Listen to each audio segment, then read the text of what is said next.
Martín, gracias por atendernos en esta mañana de jueves. Bienvenido, buen día. Buen día, ¿cómo te va, Silvio? ¿Cómo andás? Qué gusto verte por ahí. Muy bien, ¿vos? Bien, bien, muy bien, acá trabajando. ¿El tiempo por allá? Venimos de una seguidilla de temporal, de mal tiempo, digamos, tiempo nublado, persistente, húmedo, con algunos temas de problemas de que no se seca y no podemos seguir sembrando, y también con algún tema de barro en los corrales, pero pequeño todavía, no ha sido milimetraje importante, pero sí ha habido de alguna manera una humedad persistente que sabes que complica el tema de nuestra actividad, ¿no? En Y los sí. feedlots. Pero igualmente todavía no es preocupante. ¿Se repone o no se repone? Porque esta es la otra gran pregunta. Uno cuando entra a mirar los datos de la cámara de Feedlot se da cuenta de que más allá del diferencial de precio entre gordo y flaco, hay mayor ocupación en esta época del año que el año pasado. Eh, sí, hay mayor ocupación. La reposición ahora está muy tranquila, específicamente porque hay un efecto de, digamos, hay un efecto de compra bastante importante de lo que es el tema de invernada y un salto en el valor de la invernada que particularmente en el filo los números con esos valores de compra invernada no están resultando. Si no tienen un destino intermedio que sea la recría, ¿correcto? O sea, Sí. si seguimos tirando el feedlot de un captador de la invernada pie de la madre de tete para entrar en un corral y a partir de ahí salir a lo que es faena, el número no está dando, pero eh, digamos, esto tiene que ver con, yo creo que el incremento en el valor de la invernada tiene que ver con un poquito de extensión de los plazos en cuanto a lo que están dando los productores. Creo que hay mucha exhibición y mucha visibilidad de lo que están haciendo, todo lo que hacen ustedes en lo que es canales, perdón, remates por internet y por televisados. Creo que eso también ha ayudado a levantar mucho los precios y creo que hay una expectativa de tratar de los productores, también pasa en el ámbito de la maquinaria agrícola, tratar de capturar valor, ¿no? O sea, el productor cuando necesita capturar valor porque siente que el valor de los pesos que va necesitando para ver, que va vendiendo las cosas y va pagando cuentas, lo que le sobra, lo mete directamente en una inversión. Desde un punto de vista que no tiene que, no creo que esto tenga que ver con la especulación, lo que creo que tiene que ver es con una cuestión de el productor, aún en una situación de crisis como esta, en vez de especular financieramente, invierte en fierros, invierte en terneros, y esa inversión genera movimiento de la rueda económica, de, por ejemplo, el tema del sector en el que estamos, que es el campo, del cual debemos estar agradecidos porque somos los que estamos funcionando y nunca dejamos de funcionar en esta situación tan dramática que estamos viendo hace 3 meses largo ya, ¿no? Ujú. Hablaste de reserva de valor, obviamente. Vos también tenés concesionaria de maquinaria. ¿Notás que hay por parte del productor que por ahí se desprende de parte de la cosecha, de la venta de un lote de novillo gordo, que va a buscar inclusive en fierros una reserva de valor? ¿Y cómo te parece? O sea, si vos no sabés cuáles van a ser las medidas económicas respecto de lo que producís, que es tu herramienta que tiene que ver con con el valor de tu producción, tus granos, etcétera, con tu carne, no sabes cuándo van a tocar el precio, qué medida Ujú. van a poner, qué medida de restricción van a poner, digamos, qué retención más, qué retención menos. No sabés en qué valor o qué moneda estás parado, ya tenés una brecha enorme. Nosotros ya más que las retenciones nos mata el tipo de cambio oficial, ¿correcto? Eso no resiste ninguna cuenta económica, a eso descontar de las retenciones. Pero el productor, ¿qué hace? El productor lo que hace es, bueno, si tengo que aprovechar para invertir. Yo la semana pasada estuve haciendo una gira por todas las empresas que represento y realmente charlando con ellos, ¿no? Y realmente es muy importante, la semana anterior, y realmente es muy importante cómo están invertidas, ¿no? O sea, cómo están en movimiento, porque los productores están comprando, y están comprando, lo mismo pasa con la invernada, están comprando porque necesitan, de alguna manera, poner en algo tangible, que en el caso de ellos es un bien de capital, que lo necesitan para trabajar, poner en algo tangible el valor de sus productos. Esto es muy interesante porque es una paradoja, ¿no? O sea, hay de alguna manera restricción económica y una falta de futuro que se ve, que en definitiva está haciendo mover la rueda en lo que, por ejemplo, es la cadena industrial respecto de lo que es maquinaria agrícola. Vos sabés que hay todo un tema de tasas que, si bien no han sido reales, de crédito, que si bien no han sido reales, reales en el sentido de que no han estado tan disponibles como han dicho los bancos y como han dicho los medios oficiales, o sea, pero sin embargo en esta jugada fueron más importantes los canales oficiales los que aguantaron esta situación con mejoras en las inversiones, en mejoras en las prestaciones en cuanto a los créditos, y los bancos privados han ido muy por detrás. La verdad que a mí me ha llamado poderosamente la atención en una ciudad como nosotros, como la nuestra, el comportamiento de los bancos privados mandados por sus casas matrices. Realmente ha sido mucho para dejar que desear. Sin embargo, los bancos públicos han trabajado muy bien respecto de esto. Y bueno, y acompañando acá la situación, nosotros estamos en fase 5, eso tiene que ver con una apertura bastante cercana a la normalidad. Estamos muy cerrados a lo que es ingresos desde el exterior. Desde el exterior me refiero, parece que tuviésemos fronteras, Sí. ¿no? Las fronteras internas tan habituales ahora en estos Pringles. tiempos. Che, Silvio, Mientras no se quieran independizar ustedes también. Claro, nosotros tenemos la frontera con Pringles cerrada, ¿viste? Pringles es un pueblo que yo quiero muchísimo, que está en una ciudad que quiero muchísimo, sí, que está acá a 90 kilómetros. Hace unos días, antes de ayer, se decretó un caso de un trabajador, un tipo que labura y que, bueno, tuvo este inconveniente por volver de Bahía, y ahora tenemos cerrada la frontera con Pringles, para que te des una idea de cómo estamos acá. Pero la verdad que, bueno, gracias a Dios y a la gente y al esfuerzo que hacemos todos, todavía no hemos tenido casos, y eso implica que se pueda seguir trabajando, ¿correcto? O sea, y que la actividad económica haya vuelto casi a la normalidad, ¿no? La verdad que desde ese punto de vista más que agradecido, ¿cierto? Eso no hay que olvidarlo nunca. Martín, ¿y estás reponiendo vos para el corral hoy? Vos, puntualmente, 4 huellas. Sí, nosotros hemos cambiado el esquema. Estamos teniendo la misma cantidad de hacienda que tenemos en los corrales en recrías. O sea, estamos bajando el peso de compra fuertemente, bajando la inversión por pie y pasando a la recría. En la recría hacemos un periodo de entre 100 días mínimo y 150 días, y ahí a partir de ahí entramos en feedlot, y todo eso es destino consumo carnicerías. ¿Me diste cuánto te cuesta hacer 1 kilo en recría? Digo, para bajar la espumita de un precio de invernada hoy, si tenés que llevarlo directamente al corral.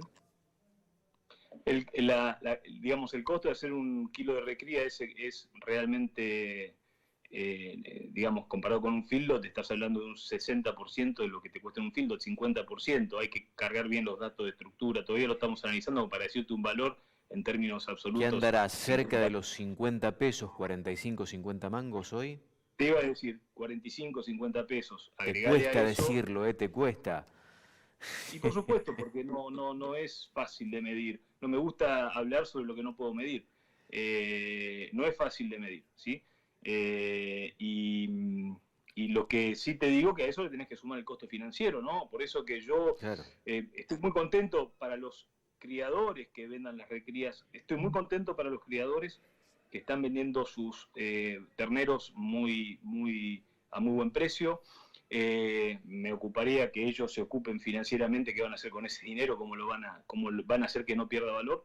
Y por otro lado estoy preocupado, digamos, de la punta del productor engordador, que es lo que lleva el 60%, 70% de mi tiempo, y es una actividad muy intensiva que requiere de mucha gente y mucha coordinación de actividades. Estoy preocupado porque realmente veo que nosotros, la actividad feedlot, no, digamos, está muy lejos de poder manejar alguna de las variables, ¿no? Porque siempre estamos siendo el amortiguador de lo que son las variables del mercado, ¿cierto?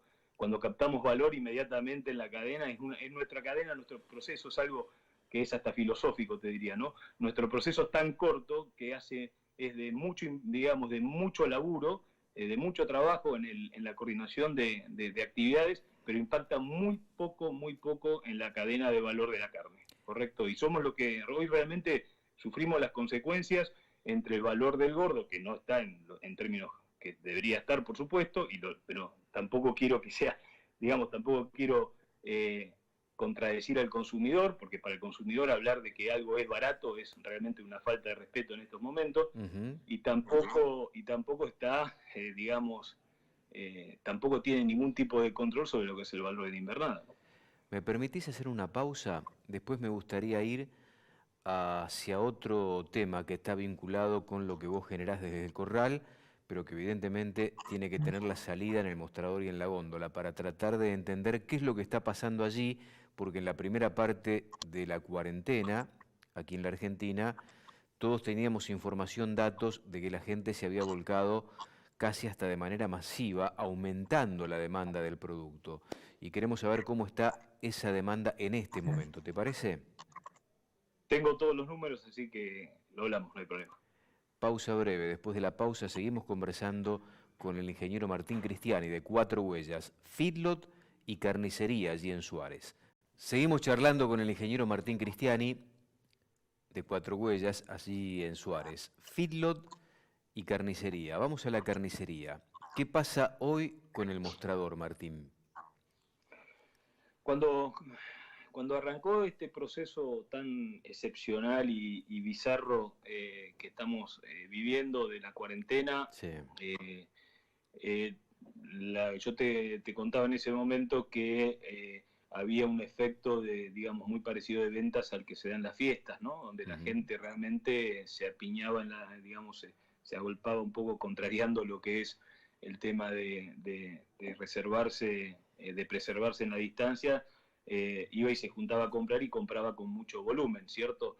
Ahí se habían incrementado las ventas un 20% aproximadamente. En la medida en que, un 25% en ese momento, en la medida en que se fue abriendo de alguna manera acá en Suárez, se fueron liberando las actividades en forma muy gradual, muy despacio. Fue un proceso de, te diría, unos 45, 50 días en que se fue abriendo todo hasta la situación en la que estamos ahora, que ya hace unos 20 días que estamos, 15 días que estamos sin novedades de aperturas, de nuevas actividades. Lo último que abrieron fueron los gimnasios. En ese sentido, en la medida que se empezó a abrir, el consumo empezó a bajar. Eso lo tenemos perfectamente medido. Se empezó a notar que cuando la gente empieza a tener otras posibilidades de consumo, va, digamos, designando en qué es lo que gasta su dinero, sus recursos, y bajó, digamos, el consumo en las carnicerías. Nosotros lo que podemos comprobar ahora que hay una restricción importante que se acentuó en los últimos 10 días, en el mes de junio, la última quincena del mes de junio te diría que fue muy restrictiva. Estamos hablando de una baja del 20% en el consumo, en la venta del despacho de carne vacuna. ¿Baja del 20% comparado con qué, Martín? Comparado con lo que había incrementado, el 25% que había incrementado en el primer mes de cuarentena, te diría 15 del 20 y pico de marzo que arrancó y durante todo abril. O sea, nosotros mantuvimos un ritmo de incremento sostenido de ventas en todo abril y te diría parte de mayo del 25%. A partir de mediados de mayo empezó a disminuir, hasta ahora estar situados en el 20% estabilizado en lo que es la disminución de la venta de carne en el mostrador. Esto te empataría a los niveles pre-cuarentena, más o menos. Todavía tenés un diferencial positivo. Estamos en los niveles pre-cuarentena de un mes de marzo normal, donde hay competencia por otros gastos domésticos, como el tema de las clases, etc. Sí. O sea que estamos en un mes de marzo. Con respecto, por ahí no tenés el dato, y yo te meto en un tema y me decís no tengo el dato. Con respecto al cierre de junio del año pasado, más o menos. Estamos casi en volumen, muy parecido, muy parecido. Muy parecido, sí, muy parecido. ¿Por qué? Porque, digamos, todavía no estamos diciendo que sean malas las ventas, estamos diciendo los números reales, o sea, no nos estamos quejando con ese 20% menos. Que no suene esto a queja, te estoy diciendo cómo no, fue, es la realidad, después cada uno lo interpreta como quiere. Claro, cómo fue el hábito, cómo fue el cambio en el hábito del consumo de la gente. Por ejemplo, en ese momento, en mayo, junio del año pasado, se habían caído las ventas respecto del año de cuando empezó la debacle económica del 2018. Y había habido un efecto sustitución por la carne de cerdo, ¿te acordás que lo habíamos hablado? Sí. Ahora te diría que no hay ese efecto sustitución, por ejemplo. O sea, siempre hoy en cuarentena la gente prefiere la carne vacuna acá, en una localidad como la nuestra, ¿no? Yo no puedo Sí. hablar en términos generales. ¿Hay En algunos cortes que cuarentena, tengan más salidas que otros? mira, nosotros ¿Ha estamos... cambiado por ahí la preferencia de consumo? Sí, ahora se ha equilibrado bastante. Ahora estamos, de hecho, nosotros lo que hemos hecho ahora en estos últimos 10, 15 días, acompañando a la gente, hicimos una baja de un 15% en cortes promocionales, o sea, todos los cortes que son de cocina, digamos, no sé, la aguja, bola de lomo, paleta, todo eso picada, todo eso, hemos hecho una baja importante para que haya oferta y para que la gente tenga accesibilidad, porque por más que estemos en fase 5 acá y haya algo de actividad económica, hay una restricción real en la economía, ¿correcto? Y bueno, estamos acompañando con ofertas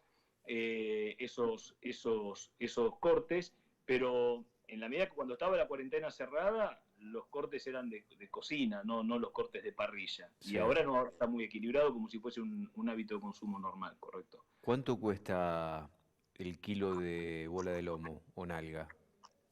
A ver, para ¿Tenés el dato? 3,80. Sí, 3,80 la bola de lomo y cuadrada. Sí, barato, Te digo, está bien. paleta 3,40, picada 2,50, aguja 2,20, osobuco 2,70, son los cortes más populares, digamos, ¿no? Picada especial 3,90. Y bueno, y después los cortes de parrilla, asado 4,70, vacío 4,95, pecho 4,70, lomo 540. ¿El pelleto? Para que veas que preparé bien la entrevista, Silvio, ¿eh? Veo que tenés todos los datos, no te puedo Me preparé, sorprender con nada hoy, ¿eh? porque siempre me piden un dato de cuánto vale el asado y nunca tengo la menor idea. ¿Vuelve a hacer preferencia el asado cuando se abre un poquito más el tema de la cuarentena? Ustedes están en otra etapa de la cuarentena allí en Suárez.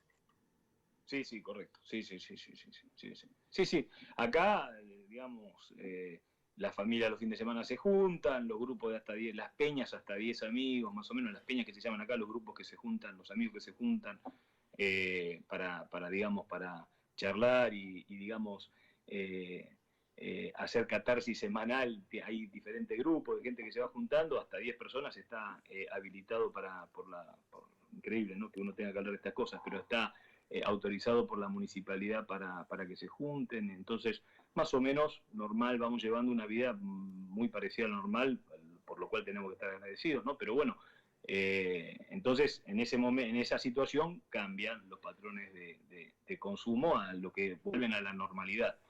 No tengo, vos sabés que yo, por ejemplo, te digo un caso particular mío, todavía no he ido a almorzar, a cenar afuera, por ejemplo, o sea, ¿viste? A salir a cenar a un restaurante. Se Eh, puede. se puede, pero creo que la gente no está saliendo como salía antes, ¿no? O Está más sea, retraída, se está cuidando yo más. creo, yo creo, mira, te digo el caso particular nuestro y hablo con algunos amigos y realmente pareciese que eso fuese así, ¿no? Eso puede llegar va a costar llegar a una situación más normal, ¿no? En ese aspecto, me parece, que el gremio, el sector gastronómico, me parece que de alguna manera puede perdiendo un poco de competitividad en este momento, bueno, digamos, sufriendo más la situación. Que eso fuese así, ¿no? Eso puede va a costar llegar a una situación más normal, ¿no? En ese aspecto, me parece, que el gremio, el sector gastronómico, me parece que de alguna manera puede perdiendo un poco de competitividad en este momento, bueno, digamos, sufriendo más la situación. La última que te hago, ustedes también en carne de cerdo, vos decís que no hay una mayor demanda de cerdo, que está la preferencia sobre el vacuno. Ahora estamos notando en el mercado de cerdo que hubo una baja importante de precio para el capón. Se paga entre 54 y 64 pesos el kilo. Eh, ¿Se nota esto en el precio del corte al mostrador? ¿Hay un diferencial de precio en favor del cerdo respecto del vacuno? Sí, pero sí, tiene que haber una diferencia muy importante, muy significativa, muy importante para que la gente, para que sea significativo el efecto de sustitución, que fue lo que pasó en todo el 2019, ¿no? O sea, la diferencia entre el precio, entre el valor o sea, lo que valía el cerdo respecto a lo que valía la carne vacuna era significativa, entonces el efecto de sustitución se notaba más.